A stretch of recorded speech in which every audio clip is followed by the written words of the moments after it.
Hi, everybody. Welcome to the Ask Julie Ryan Show. I'm Julie, your host, and I'm so delighted you could be with us this evening.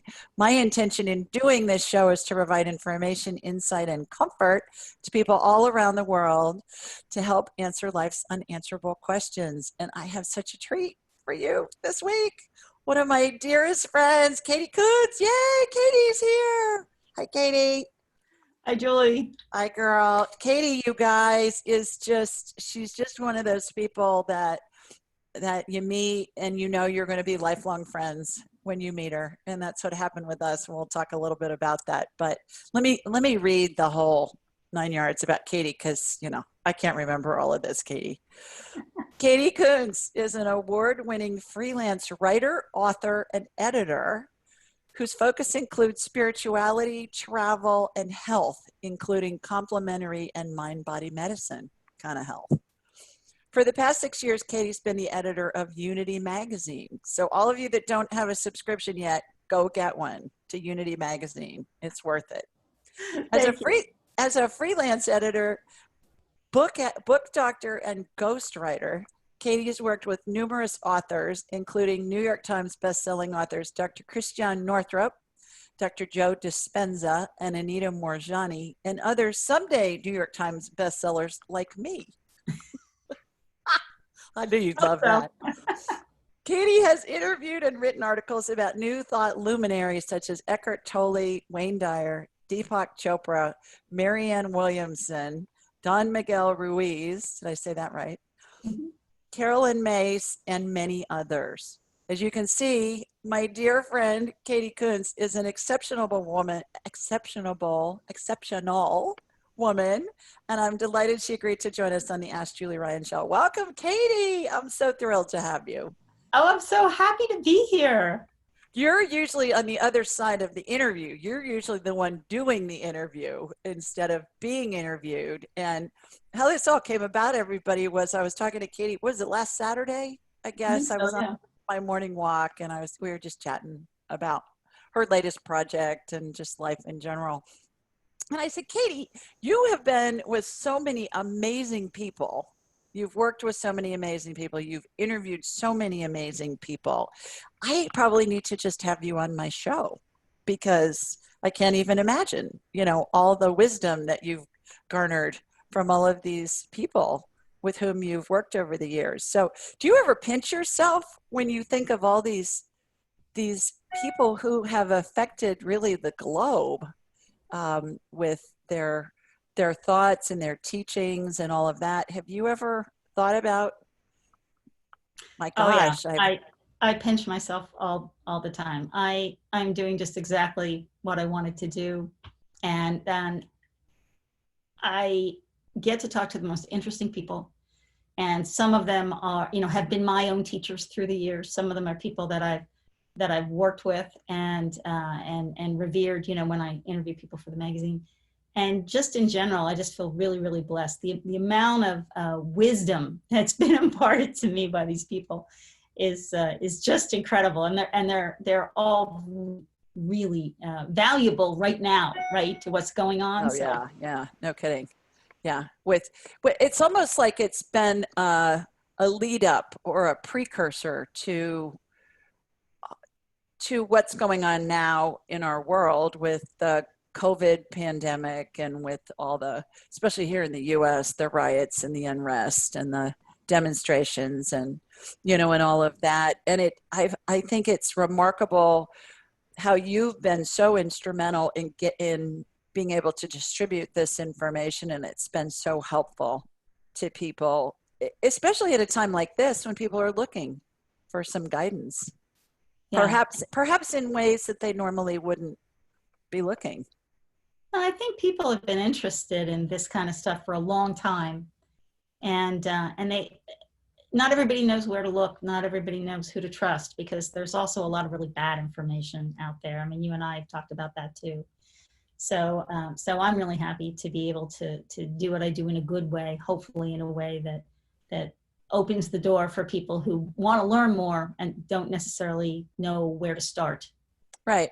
And who are coming from organized religions, perhaps, and they're saying, okay, I think there's more to the equation than this. And where do I go find it? And certainly the internet has facilitated a lot of that with the information going around. And to your point, let's be able to discern what's legit and what's not. And the way that I tell people how to discern, you know, how to figure out what's real and what's not is, how does it feel? Mhm. If you feel like, oh, I just don't know that this makes sense, or you feel bad, stay away from it, because our gut always knows. You know, if this feels good, I feel calm, this feels like it's coming from a loving place, and then you go forward, is what I believe. Do you have a feeling about that one way or another? Oh yeah, that's, your gut is a great barometer, you know, and I always tell clients, because I do freelance editing, and I always tell them that that whatever they're doing when they're talking, when they're writing something, or when they're talking to people who are giving them opinions about what they should be writing about or what their writing is, or when they're talking to their editors or publishers, it all has to ring true. I mean, that doesn't mean that we're all calm and serene all the time. You might be nervous or scared or I don't know, whatever, but if it doesn't feel right, then get out of that situation, or speak up, or change it, because you know, intuition is something that's available to all of us. Even if we don't feel that we are intuitive, we still have some amount of intuition. Oh, everybody does. And that's our spirit saying, hey, you need to look at this from a different perspective, or something's not right here. So pay Yeah. attention. I think all of us have had situations where we had a thought about how to handle a situation or something to do, and we didn't follow it. And then we regretted it after we didn't follow it. Yep, absolutely. When you agree. So tell us about your childhood. Tell us about, how did you get to the point where you thought you wanted to be a journalist? I mean, and a writer. What leads a person to get there, where they are doing it at the level where you are, especially in the niche that you're in? And I know you've been in a bunch of different areas of journalism. We'll talk about that in a minute. But I'm interested in finding out, how does a young girl get to be this journalist person that works with all these famous people?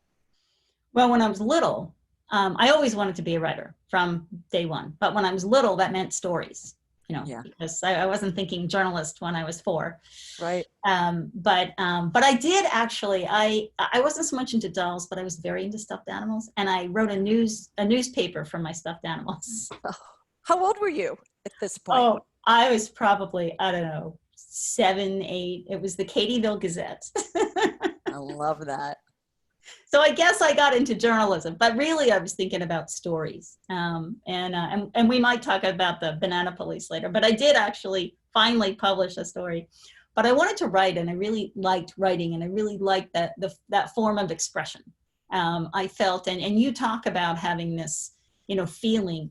Whenever I was writing and I was connecting with what I wanted to say, even if it was not necessarily, you know, very profound, I always had this wonderful feeling inside. It was like, it's sort of like, I don't play tennis. I'm not a good tennis player, but I did take lessons when I was a kid. And I remember the instructor said, he talked about the sweet spot in the center of the racket. And I learned that when you hit the tennis ball right in the sweet spot, you know, there's this really satisfying that is not the same as hitting it kind of close. And so, you know, I would get in the flow, and I would be in that, I would feel that sweet spot. And you know, that's addictive. Being in the flow is addictive. Yeah. So I loved it, and I really wanted to do it, and I kept doing it. And I kind of took a journalism turn. My father said, oh, you should write in junior high, because back then we called it junior high, not middle school. My dad said, oh, you should write for the student paper. Oh, I can't do that. But of course I did.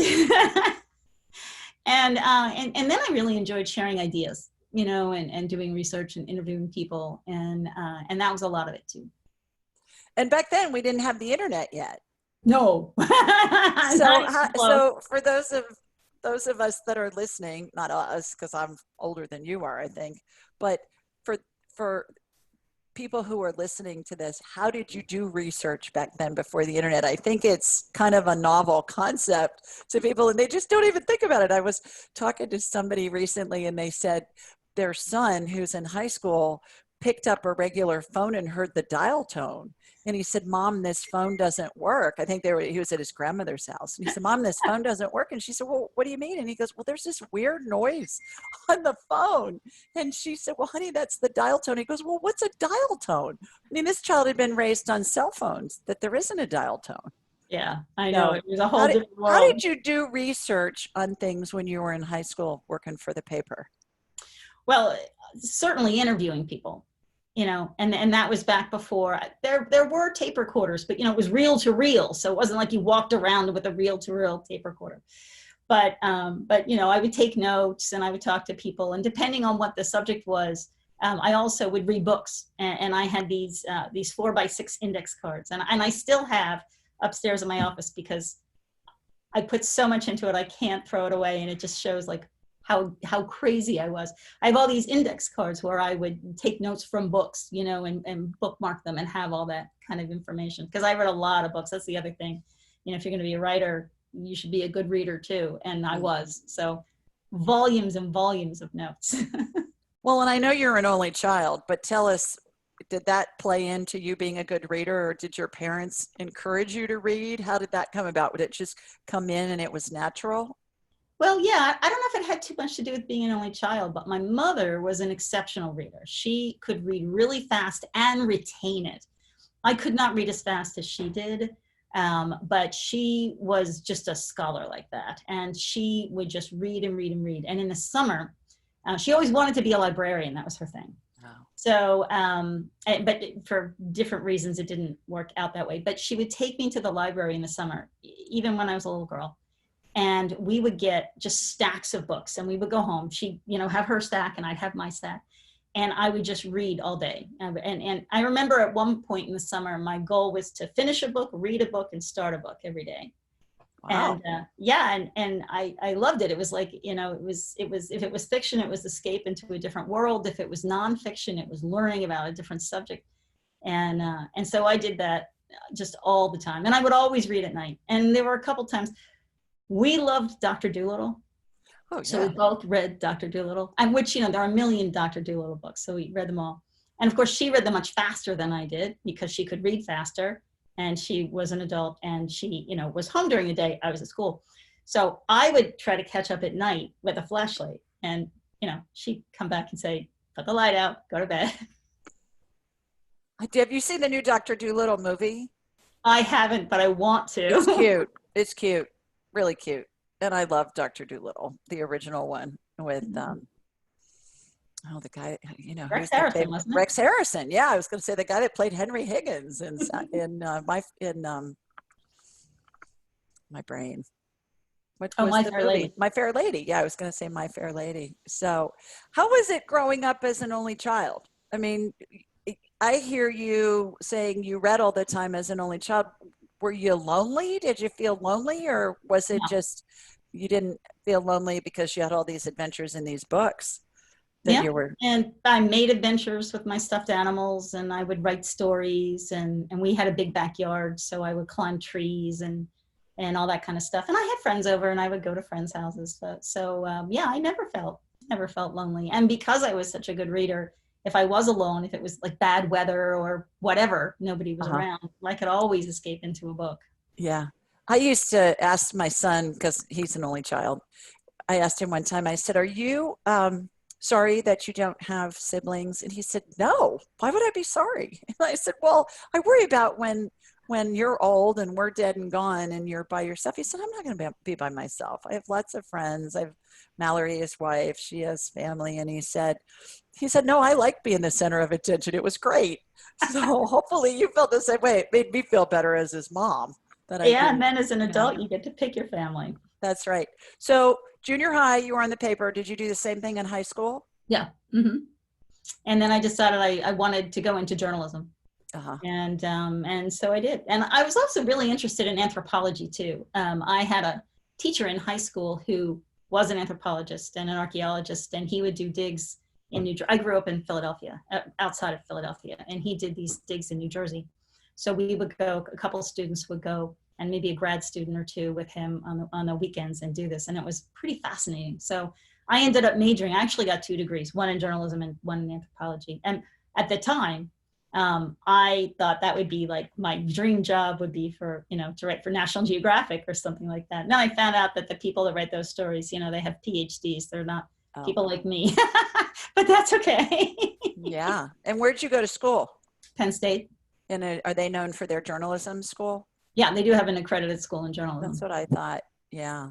I've been to football games there in Happy Valley. It was really fun. And those guys know how to party before the football games. Yes. They have some serious tailgaters at Penn State. Because I went to the Ohio State University, and they have serious tailgaters there. And now I'm an Alabama fan because I live in Birmingham and, do the Alabama thing. And that's fun too. But I think college football is one of the most fun things to do in the fall, for me anyways, and my family. So we do that. So you got out of school, and then what happened at that point? Were you thinking about going to work for a newspaper? Did they come recruit on campus? Where did your career start once you got out of school? And I'm not really sure why I decided this, but I had decided that I really was interested in magazines as opposed to newspapers. And I was willing to take a job on a newspaper because, there are more openings. Mm-hmm. And I certainly was trained for that. But magazines were my real love. And I think it's because in writing, it wasn't so much news I was into, although I could do it. And I have done all kinds of news writing. But I really liked researching a subject and telling a story and bringing that information forward. So feature stories were always more interesting to me than just straight news. So I really wanted magazines. And I was really lucky because when I was a junior at Penn State, there was a program, there's an organization called ASME, the American Society of Magazine Editors. And they have an internship program for rising seniors every summer. And they pick the best and the brightest from around the country who are going to accredited journalism schools, and it's nationally competitive. And I think I want to say there were 50 of us when I was there. And we all went and we lived in Weinstein Hall at NYU, right on Washington Square Park. And we all had internships with different magazines. Mine was with a McGraw-Hill magazine called Architectural Record, which is like, I knew nothing about architecture. But it was really good experience. And then they had these lunches for us on Friday, and big wigs from, ASME, from, the editor-in-chief of Good Housekeeping would come and talk to us. So I had a little bit of experience doing that. And I also, the summer before that, I was an intern at Philadelphia Magazine. And a guy named Maury Levy was the executive editor. And so I worked with him, and he was such a blast. He was such a great mentor to me. I loved Maury. I'm still in touch with Maury.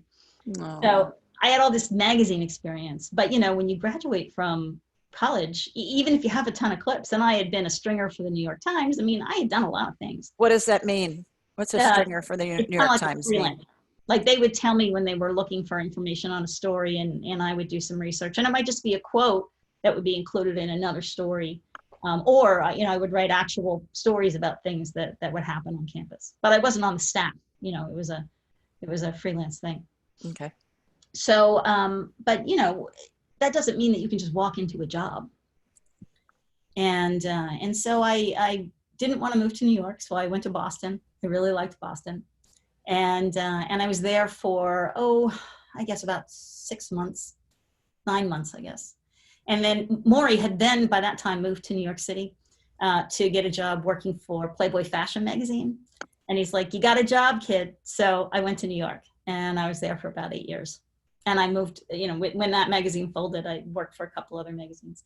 But before I say anything more, Playboy Fashion was about men putting clothes on, not women taking them off. I was going to say, I knew Playboy was in your history there sometime. And I was thinking, okay, I wanted you to tell us about that. What was Playboy Fashion? I don't even remember that. Yeah, it was kind of fun. It was a quarterly magazine. Okay. And Playboy magazine itself is in Chicago, but Playboy Fashion was in New York because the fashion industry is in New York. Yeah. We also did the Playboy Guide to Men's Entertainment, which was all about, that was back when VCRs were very new. So it's all about, that kind of electronic equipment and stuff like that. So, and I love that. And I got to work with some amazing people, and I was a fact checker. So when people say like, well, what did you do? What kind of stuff would you do? I had to check everything. The fact checkers at Playboy in Chicago were legendary. they're just legendary. And so I learned from some of them and felt like I had to uphold their standards. And my favorite thing was I had to check how many shoes Raquel Welch had in her closet. Oh, what was the number at the time? I don't remember, but I couldn't actually go in her closet and count them. But I spoke to someone who actually had been in her closet and could say, yeah, that's about right. Wow, that's wild. And I know you also wrote, you mentioned the New York Times. I know the Washington Post. Tell us some of the other magazines and newspapers that you've written articles for. I also worked at the Ladies' Home Journal for a while as a full-time freelancer, as an editorial assistant level full-time freelancer, and for Working Woman. And then I worked at Success Magazine, which was a men's business magazine, which I think may still exist, and McCall's Magazine. I was the travel and features editor at McCall's Magazine.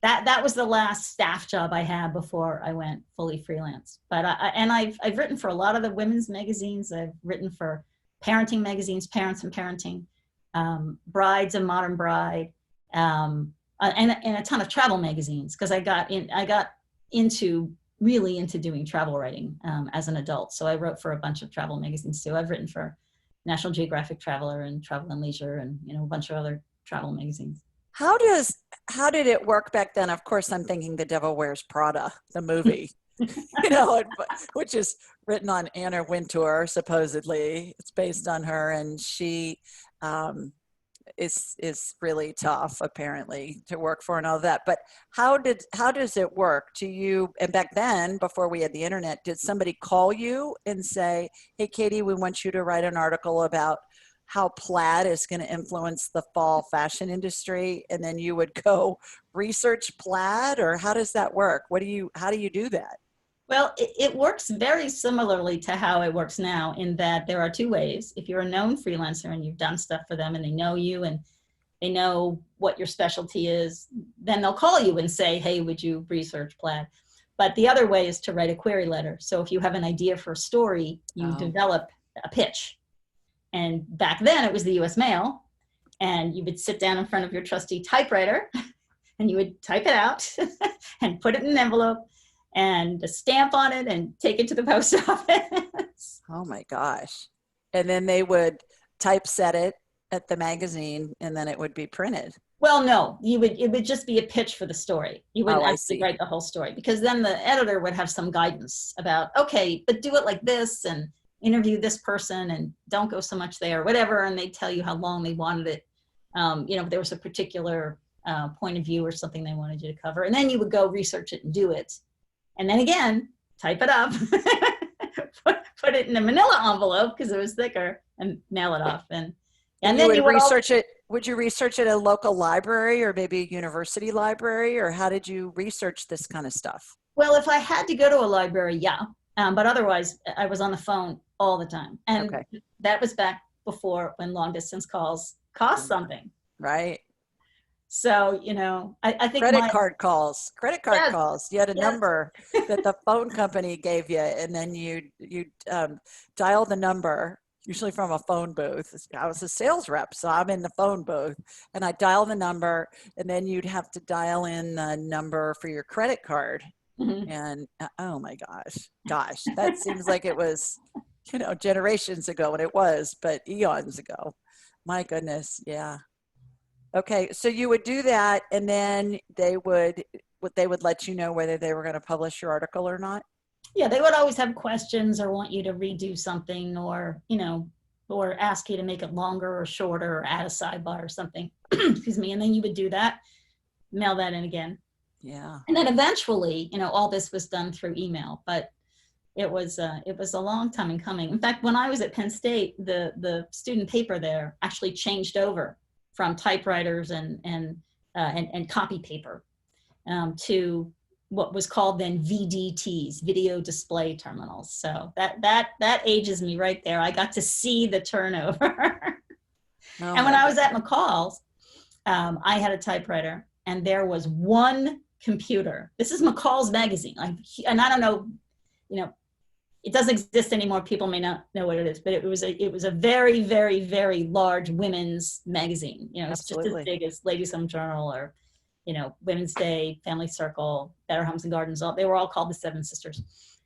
So it was a very big magazine in New York City. One computer for the entire magazine staff, and the editorial assistants or assistant editors would have to take turns using the computer. I remember when I got my first fax machine, and I was living in Los Angeles, and I spent so much money on FedEx, and I had to get the packages to FedEx by 5 p.m. Pacific so that it could get to Memphis and then be distributed to wherever it was going in the next day. And I remembered I got a fax machine, and we had this thermal paper, and it was a roll.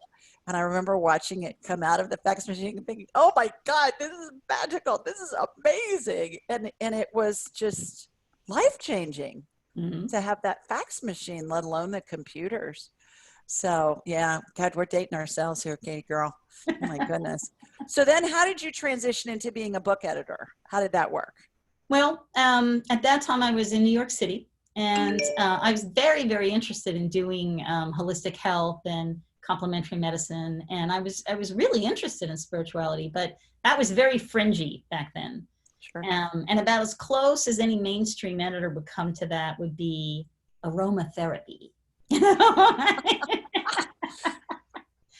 So, and I felt, as I said, even at the beginning of this interview, you know, I felt really strongly that people all over America were interested in these topics, but they didn't want to necessarily, you know, pick up some, you know, they didn't want to pick up the National Enquirer to read about extraterrestrials necessarily, right? Like they wanted something that they could really trust, but I couldn't get a lot of editors to go very far beyond just like complementary medicine. And I was really into altered states of consciousness and all kinds of things that now are much more mainstream, if not totally mainstream, much more. So I kept trying and I kept trying and I kept trying. And then eventually I thought, oh, you know, I'm just going to do it. I'm just going to write for a New Age journal, which it wasn't that I didn't like the magazine. It was just that I really wanted to bring it to the mainstream. I didn't want to be singing to the choir, but I did that. And I had a fantastic editor, and I did several stories that I thought were really good. And then all of a sudden I get this call from Christiane Northrup's office. Diane Grover called me. I had interviewed Dr. Northrup for a story, I think, on breastfeeding. It wasn't even on necessarily holistic health. And I think I had interviewed her twice, and for some reason they had kept my name. And Dr. Northrup was then working on her third book, which was called Mother-Daughter Wisdom. And she needed somebody to help her with the resource guide. She has these fantastic resource guides at the end of the book. And so I signed on to do that. And then she wanted some help, just, you know, fact checking the rest of the book and doing a little bit of editing. And I loved her. I loved working with her. I had so much respect for her. She's such a pioneer, such an amazing human being. And at that time, she was about, or after Mother-Daughter Wisdom came out, then she moved to Hay House as a publisher. So she started writing for Hay House, and she needed somebody to work with. And so we kept working together. And then Hay House, because I did a good job, would refer me to other authors that they have there. And so that's how I got to work with some other authors there. You know, Joe Dispenza and Anita Moorjani and Mona Lisa Schultz and some other names too. So that was fantastic. And I love that environment. And I felt like I really, I had finally found my niche. I wasn't, you know, I wasn't trying to, I wasn't necessarily trying to convince New York editors to write about more than aromatherapy. I went where I felt welcome. And then, you know, things kind of turn around again. So I did that for a long time and really enjoyed it and really loved I wasn't reporting and interviewing anymore, but I was taking things and shaping them and really kind of being a midwife, you know, helping the birthing mother give birth to this amazing baby, which was a book, often a best-selling book. So I got a lot of satisfaction out of that. And I hit that sweet spot we were talking about. You know, I was working with people that who really appreciated me and treated me well. And I wasn't trying to convince people who thought I was crazy. And then out of the blue, I get a call from my friend Jill Angelo, who had done some consulting work for Unity. And I'll have to tell you how I got into Unity, but I was a Unity student at the time, still am. And she said, oh, they have lost their editor left, and they're looking for a new editor. Can I give them your name? And at first I said, yeah, I don't need a job. I got a job. I'm very happy with what I do. And she's like, oh, just talk to them. And I'm like, well, I mean, I can, but she's like, just talk to them. So it was one of those things, Julie, where it was the perfect thing. It brought me back to magazines. And when I talked to the vice president of communications, and he described to me what they were looking for, he couldn't have described me in terms of background and personality and demeanor and how I work more perfectly than had he said, 5'2", light brown hair, blue eyes, there's a scar on your left knee. It was kind of perfect. And then some like really interesting signs happened the first time that I went to campus, and I just loved it. And I love the people. Like what? Like what? What were the signs? Well, Unity, okay, is a metaphysical based religion. It started out it was founded in the 1800s, and it was founded as a Christian religion, but the Christians don't consider it Christian because it's totally not like a regular Christian religion. So there's no cross, but one of the symbols is a dove and wings. So the first time I went, I was inside this building all day meeting a ton of people. And then some of us went out to dinner that evening, and we walk into the parking lot, and I happened to look up in the sky, and here's this incredible cloud formation that looks just like a dove. And I looked up and I said yes. I said yes. And then there was the fire story. What's that story? So the week that I was there, the first week that I was there, on Thursday, they had a burning bowl ceremony. And Unity normally has burning bowl ceremonies at the beginning of the year or the end of the year. So you write things that you want to release, and it's a special kind of ceremony, and they have a big fire, and you kind of toss it into the fire, and as a group you kind of release that energy. You release what you don't want anymore, and there are different ways to approach it too. The other thing is to put down what you want, and the prayers take it to heaven, even though we all know heaven is right here. But anyway, it's symbolic, it's a metaphor. So it was really weird. I was there in October and they were having it. And I love fire, and I work with fire. I do fire ceremonies myself every month. So, and I had for years and years when this happened. So I thought, okay, how cool is that there's a fire ceremony the first week that I'm there? So of course I went. And they, what they do is they had distributed these cards and asked people to email them in or mail them in. And so from all over the world, people had these cards that they wrote things that they were asking for, that they wanted to release. And then they brought them out in boxes and boxes and boxes and boxes and, dumped them into this sort of giant walk kind of thing that they had out in the middle of the labyrinth they have there in the parking lot, or what used to be a parking lot.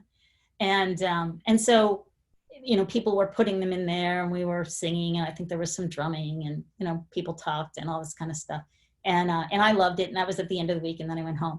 So probably 2 years after that, at least 2 years after that, maybe even 3, I don't remember, but years after that, I was on Facebook, and I was looking at the Unity has a Facebook page, and then there's a Unity Village Facebook page, because there were events at Unity Village. And so they have a Unity Village page that talks about what the village is like and pretty pictures of it. It's a beautiful, beautiful place. It's 100 years old now. It has the most amazing Mediterranean architecture and these incredible rose gardens and like the labyrinth and like wildlife, and it's just amazing. Anyway, so I'd like to look at the pictures because they're just so pretty. So I was kind of scrolling, and sometimes how when you're online like that and you're scrolling, there's not a stopping point. At the end of a magazine or end of a newspaper, there's a last page. But Facebook, there's no last page.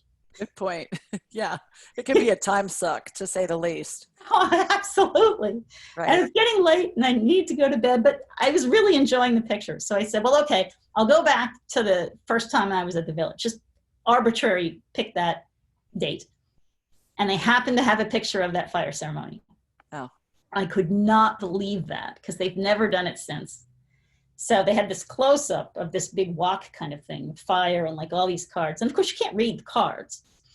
And I hadn't thought about that for so long. And then I thought, as I'm looking at this, just being amazed that here's this picture of this fire ceremony the first time I was on campus, I thought, wouldn't it be crazy? There's no way to tell, but wouldn't it be really crazy if one of those cards was the one that I put in? That would be so crazy. So as I'm thinking of this, I'm looking, at the picture on the screen, and there's this one card like right in the middle that's kind of sticking up. And I looked at it and I zoom in and I zoom in, and you couldn't read it, but first of all, you know what your handwriting looks like. Yeah. So it kind of looked like my handwriting, and then I had totally forgotten I had done this, but I had written all this stuff about the magazine and wanting to make it the best publication I could and put all this stuff into it. So it was all about what I was about to be doing there. And I wrote "thank you" in giant capital letters at the bottom of this card, and that you could read on the card. Oh, and when I saw that, I was like, oh no, I can't believe it. That's actually my card. Oh, wow. I love that. I haven't heard that story from you. That's great. Oh, I haven't told you that? Yeah. Well, you have a very developed spiritual side of you. And where'd that come from? Did you just come in with that? Were your parents real spiritual, or how did that come about? I mean, you are such a great combination of spirituality and work ethic and skill sets that you bring to the table to help spread this spiritual message. So people think of messengers like Jesus or St. Francis or Buddha or the Dalai Lama or whomever, most of whom you've interviewed, maybe not Jesus, but I know you've interviewed have you interviewed the Dalai Lama? Or I know you've tried a couple of times. I've tried. I've seen him in person and I've tried, but no, I haven't gotten quite that close. Well, you will someday, but you're a messenger too, because you're distilling all of this spiritual, these teachings and stuff that these leaders are espousing, and you're helping people understand it. So where'd that come from, Katy? Where's this spiritual side of you? Where'd that come from? Well, my parents were very middle of the road. I grew up in suburban Philadelphia. My parents, went to a Protestant church, and they wanted me to go there too. That's where they were married, and that's where their ashes are now. So I went to, at that time, the church had confirmation class. It was a 2-year class. And the first one was, I think, in 8th grade. And I didn't really want to go because I was really interested in spirituality. And I don't really know why or how, but I did not like the standard line that the church handed out. None of that made sense to me. There was no sweet spot. There was no sweet spot there. Yeah. And I just didn't understand. Like, it didn't make sense to me that, and I was a Protestant. It wasn't that we thought everybody who, wasn't Christian was going to hell, but there were people who thought that. And that didn't make any sense to me. And I didn't understand why you had to, confess your sins to be saved. And just all the different things about that were very, very, where the church was very dominant. They had power. They were telling you things, and you better, here's this list of sins, and you can't do any of those things, or you're not going to get in heaven, or you won't be forgiven. And to me, that just didn't sound right. To me, you better not be eating meat on Friday. I know, so growing up. I just, to me, God was a loving God, and that it didn't make sense. But I didn't know. I just didn't know because I didn't have exposure to anything else. And so I would read things, and I actually started, I was very interested when I was young in out of the box stuff, Bigfoot, the Loch Ness Monster, ghosts, UFOs, all that kind of stuff was interesting to me. And then I don't think I had read any channeled stuff by that point, but yeah, that came later. But I was really interested in anything that was out of the box. And I think all of that was just priming me to understand that there's a box, and you're either in the box or getting out of the box or out of the box.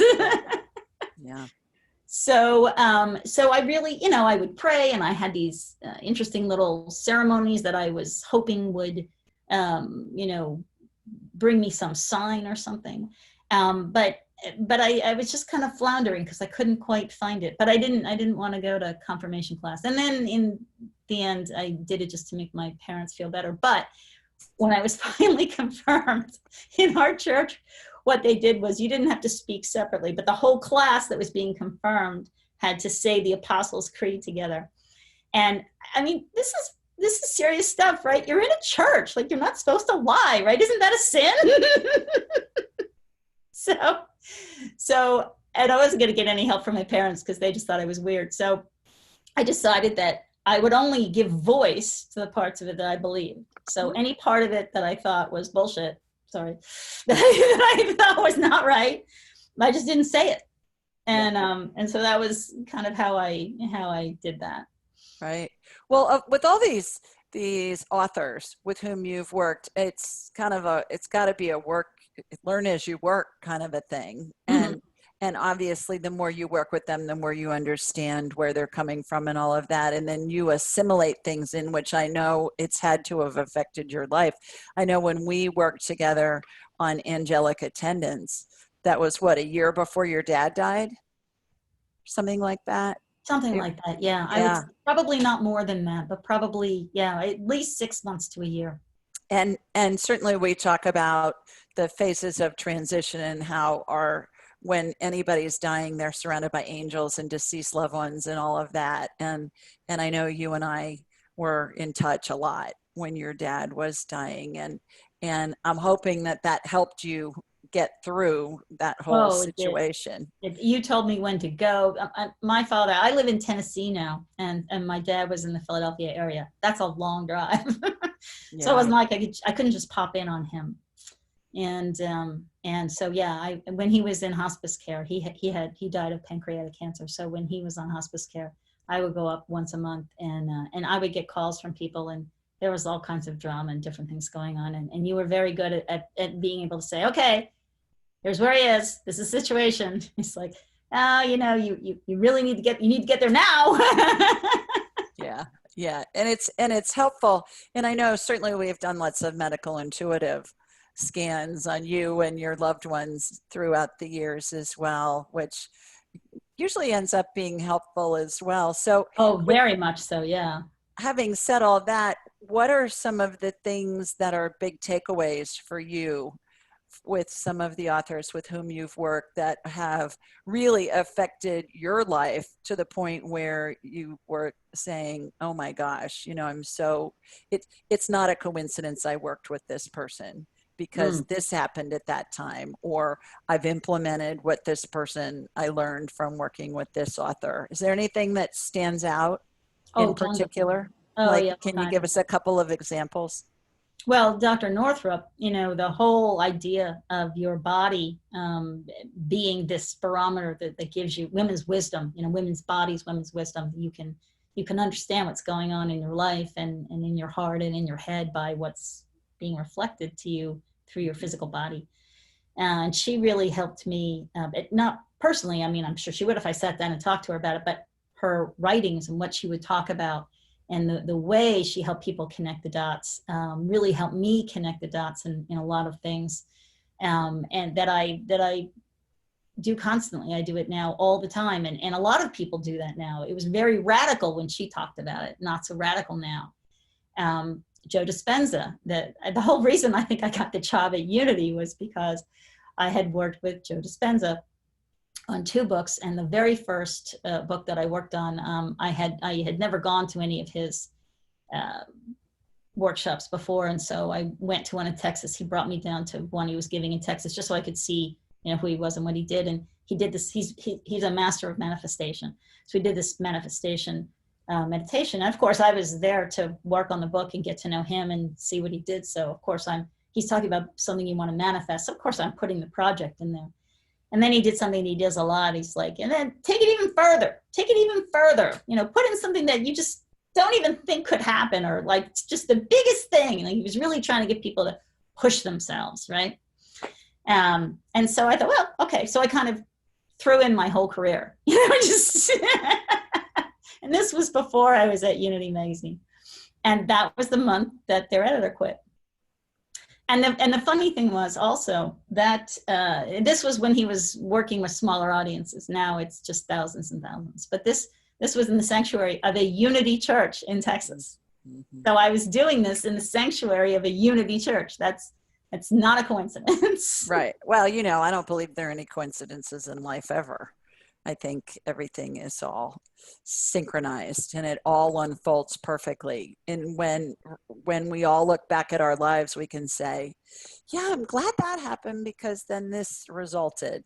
And you can see how you're led on this path. And the key, I think, is to be able to understand, okay, I'm being led here. This has come up 3 or 4 times. I need to pay attention to this. This is something. And like when you were offered that job as the magazine editor for Unity, you knew, you got that sweet spot. You knew, okay, this feels right. I'm assuming, correct? Oh yeah, I did. And I hadn't even thought about that meditation because, you know, the meditation wasn't specific trying to get that job or even a magazine job. But it was a couple of years later when I forget how it kind of dawned on me. It was like, oh, wow. But yeah, absolutely. I knew it was the perfect storm. Things just came together in the perfect way. So when you combine your career and you combine your spiritual side of the equation and your mom's side and your wife's side and your, you know, partner side and all that kind of stuff, I know you won a big award not too long ago. I did last year. I know. So tell everybody about that. And I'm particularly interested in, how did it feel? Did you feel like you'd won an Academy Award kind of a thing? I mean, how did it feel to be recognized at that level by your peers after being in the industry for so long and all of the experiences that you've had and the skill sets and everything? Did it feel, was there a spiritual component to it when that happened, when you were at the award ceremony and all of that? Well, yeah, I mean, everything's spiritual, right? I mean, there's no really dividing line between what's spiritual. Well, if people are cognizant of it, I think a lot of people aren't. But I was so bowled over. I had no idea that I would be, I mean, when I went to the ceremony, I knew, but before they announced who was going to be on the list, I was named to the Folio 100 last year in 2019. And Folio is like the Bible of the magazine industry. And of course, you know, they do more than just magazines now because we're evolving. But anyway, the industry is evolving. So it's like the Academy Award of the industry. It kind of is. They name 100 people every year and in different categories. And so some are like great big CEOs and some are creatives, you know, editors, people like me, and some are, you know, in the design capacity, and some have to do with the internet. So they have all these different categories because otherwise it would just be all the bigwigs, you know. And I was amazed. I did not see that coming. I really didn't think that I mean, I love what I did, but I didn't really think that that the industry would see it as outstanding. So that was really wonderful. And we all got to go to this lovely luncheon. And our art director at that time, Haley Pavey, was also named as a rising star for younger folks. And I had nominated her. And she had actually nominated me. So it was like, that was kind of funny how that fell together. Everybody thought that was a scream. Yeah, I bet. We went together to New York to do this, and it was wonderful. So we, you know, we got to stand up and say, I don't know, 20 seconds worth of a speech, something like that. Right. But yeah, and the orchestra played you off when you went over, like they do on the Academy Awards. Played you off stage. Well, back to the book side of the equation, back to the editor side of the equation. When you get an author's work, some authors I know, I've heard, it's kind of like they're going to see their accountant at tax time. They bring a shoebox full of receipts and the accountant has to put it together. And I know some editors I've heard say it's kind of like that with some authors. You know, they'll write a bunch of stuff out and then you got to make it into a book. What happens and what do you do? I know how much work this is for you. And can you give everybody kind of a short synopsis of how that works and what happens? Sure, sure. So the first thing we do is, we have to kind of identify what is this book? Well, what's the central message and who's it for? Who's it for is really important. And the answer isn't just, oh, anyone who's interested. Like, that's not the answer. Because the best way to get anything that you're trying to get across in a book is for the reader to feel like they're having a personal conversation with you. Now, if it's a biography, you have a compelling story about your life, that's one thing. But for most people who are trying to share ideas, you want to feel like you're sitting down having a cup of coffee with someone. You don't want to feel like you're in a lecture hall getting a lecture. You don't want to feel like you're watching the Discovery Channel on TV. You want to feel like this is a person who you know and you trust, and you're having a conversation. That's what keeps it going. Otherwise, it's kind of boring. And if they trust you, it's a whole different. It's a sweet spot experience, right? Right. So it's really important to know who that is that you're trying to go after. And then we come up with if the author doesn't already have it, we come up with an outline. And an outline is just a guide. It doesn't mean that it has to go this way. Stuff gets added, stuff gets taken out, but you have to have a roadmap to know where you're going. And then I talk to them a lot about that sweet spot thing. I don't want people to write something just because they think that will be a bestseller or that will be popular. I want them to write about what needs to come through them. And even with some people that I've worked with who are not big authors, who are self-publishing, and there weren't going to be a lot of people that were going to read this book, I would say to them, the important thing is, if you really feel like you have this message to share, the important thing is that you share it. And after you do that, it's none of your business. So you can write this book and have it self-published, and you may never know what effect that has on people's lives. That may end up on a remainder table somewhere, and someone could pick it up, even 10 years from now, and it's exactly the message they need to hear right then, and it changes their life. And you know what? That's enough. You've done your job. Your job isn't to be famous and to be on Oprah and to be on the New York Times bestseller list and have everyone know who you are. I mean, it's okay if you do those things, but that's not necessarily the point. And people put so much pressure on themselves because it's just so easy to do that, especially in this culture. So I try to get them not to do that and not to think in terms of that, but just to think in terms of what wants to come through. So I even will tell them, you don't have to start at the beginning. You can start at the middle. You have to really follow the juice. So whatever it is that you're excited about, you know what that is, that's energy. So whatever you're excited about, whatever's floating your boat, concentrate on that, because then that's going to shine. The rest of it you can figure out and move around or rewrite later. But I work with people in a very different way than a lot of other editors do. And you either like that, and people either love that or they're not interested. But the people who are not interested have not called me yet. So.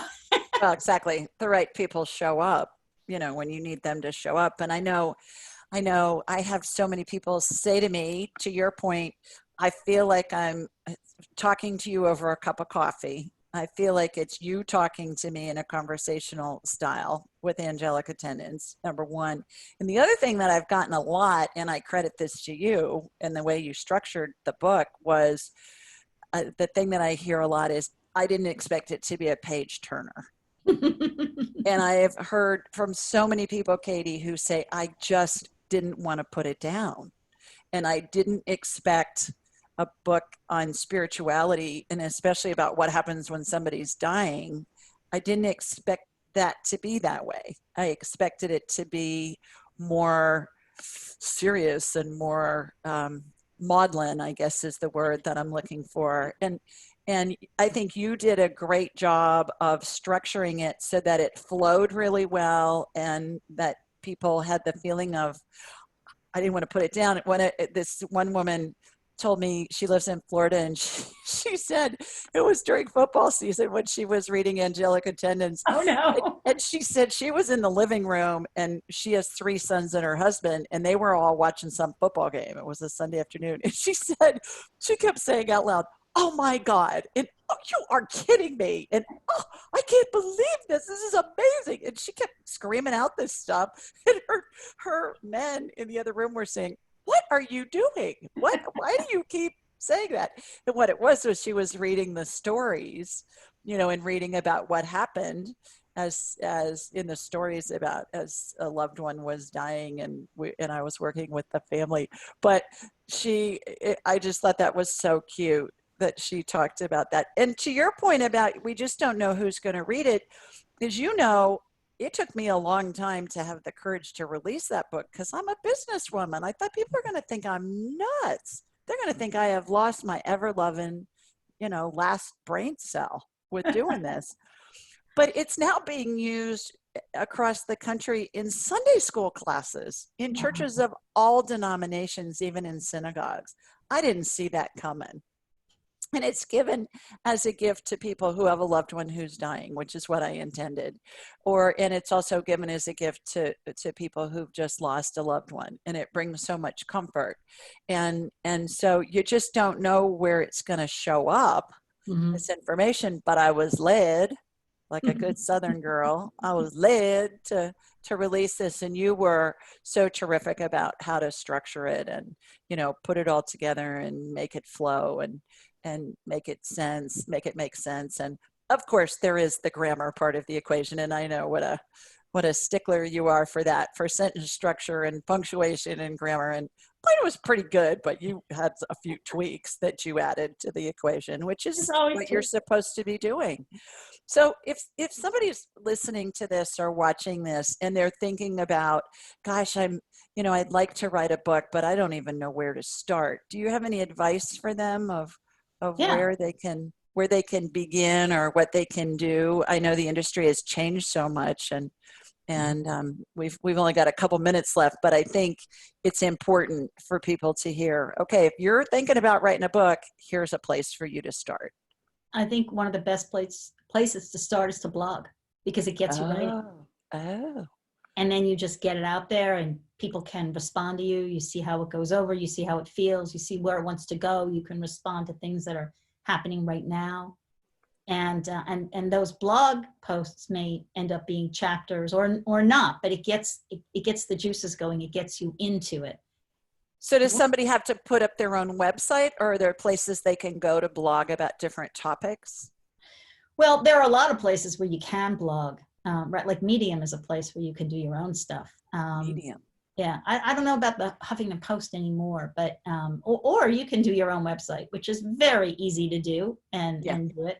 And inexpensive these days too. Yeah, and if you really wanted to get out there, you've got to market it. But if you're just interested in the writing and getting it out, even if it's just your friends and family who read it, but the most important thing in writing is just to write. And not to get paralyzed thinking like, oh, I don't know where to start, or I don't know what to talk about, or, it's just to get it going. I found too that I kept wanting to go back and edit every sentence or two. Yeah. And you said to me, just write, let it flow. That's why you've hired me. Yep. Give me what comes out of you and then I'll put it together and make it look pretty. Yeah, and that was a huge piece of advice, because I was going back, okay, I can see this better. And you go, no, that's what I do. Grammar and punctuation for a writer is a distraction. Yeah. Right? Like you can always go back and even if you don't have an editor, you can always go back and clean it up. The important thing is to get out what wants to come out. Yeah, that's great advice. So how do people learn more about you? Where can people find you? I mean, if we have a future New York Times bestseller that needs your help in the woo-woo space, how do they find you? My website is actually, I don't even know if it's www, but it's katykoontz.com. KATYKOONTZ.com. Katy Koontz, Katy with a Y. Katy with a Y. Katy with a Y. So thank you for taking the time to come on the show and talking to us. I mean, I love and adore you. I consider you a very dear friend, but I adore you as well. Well, thank you. I just wanted the rest of the world to know about you. And I especially wanted people who are thinking about writing to understand, your side of the equation and to understand that really there are people like you out there who understand the mind, body, spirit space. And if people are interested in being in that, certainly the resources are available to them. So if you obviously can't be an editor for everybody, but if you can't, I would imagine that you might have places that people can go where they can find somebody who can help them. You have Yes, maybe I some can refer them resources. to some Yeah, other people. And I also just do, readings and, I read what people write and do consultations too, even if I'm not going to do a full edit of a book. So there's right. all kinds of help available. Yeah. So katykoontz.com, you guys. She's the queen. All right, my girl. I love you. Love you Thanks so too. much. Talk to you soon. Bye-bye. Bye-bye.